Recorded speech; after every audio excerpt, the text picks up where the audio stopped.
Hola. Deja bajar la música. No había visto que habías llegado. Así que quieres aprender sobre el hombre y la cultura, ¿ah?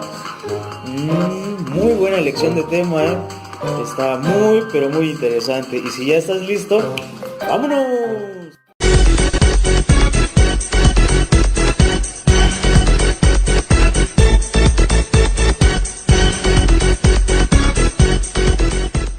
Vamos en materia. El hombre y la cultura. Antes de continuar con todo esto, tenemos que definir primordialmente qué es el hombre y por ende qué es la cultura. Veamos. ¿Qué es el hombre?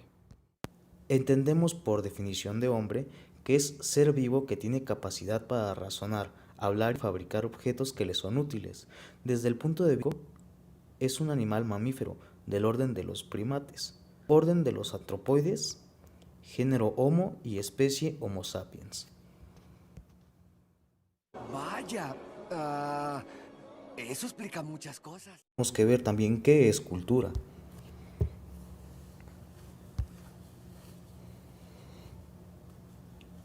Y bien, entendemos por cultura al conjunto de bienes materiales y espirituales del grupo social transmitido de generación en generación a fin de orientar las prácticas individuales y colectivas. Esto incluye lengua, procesos, costumbres, tradiciones, hábitos, valores, patrones, herramientas y conocimiento que se heredan de generación en generación. Bueno, pues creo que hasta ahora, o espero que hasta ahora no tengamos ninguna duda, y que nos haya quedado un poco claro qué es la cultura y qué es el hombre. Prosiguiendo con esto y ya adentrándonos en el tema, tendremos que ver los orígenes de la cultura.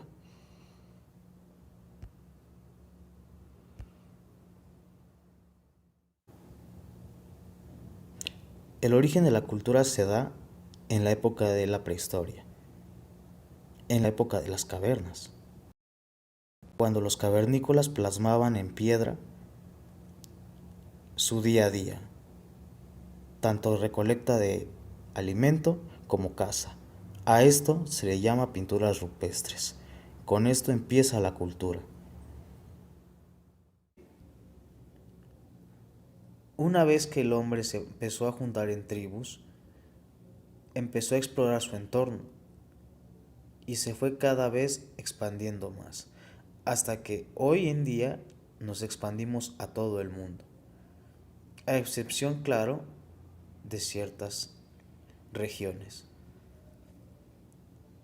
Gracias a esto, la cultura se fue enriqueciendo cada vez más y por esto vamos a ver el siguiente tema, que es la geografía y la cultura. De acuerdo, prosigamos. Conforme el tiempo pasó, el hombre fue desarrollándose y la cultura fue complicándose más. ¿A qué me refiero con esto? Surgieron nuevos lenguajes, ya no eran señas, ya había un lenguaje establecido como tal, entre las pequeñas tribus. Su cultura fue desarrollándose y cambiando de acuerdo al entorno geográfico en el que se desenvolvían. Tiene un papel muy importante en el día a día. Por ejemplo, en Estados Unidos se habla inglés, en China el chino, Japón japonés, pero en Latinoamérica compartimos, si no son al 100% las palabras, compartimos el mismo lenguaje. Pero, como acabo de decir, hay excepciones culturales que por lo tanto el lenguaje se cambia, etcétera. Prosigamos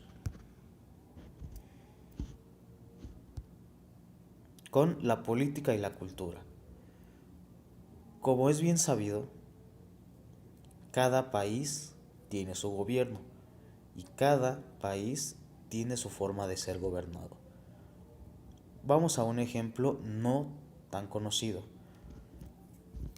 No es el mismo gobierno del país México que el gobierno de... ¿A qué me refiero con esto?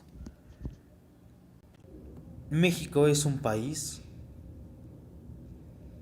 democráticamente libre, se podría decir, entre comillas, mientras Norcorea es una dictadura. A esto se refiere la política y la cultura.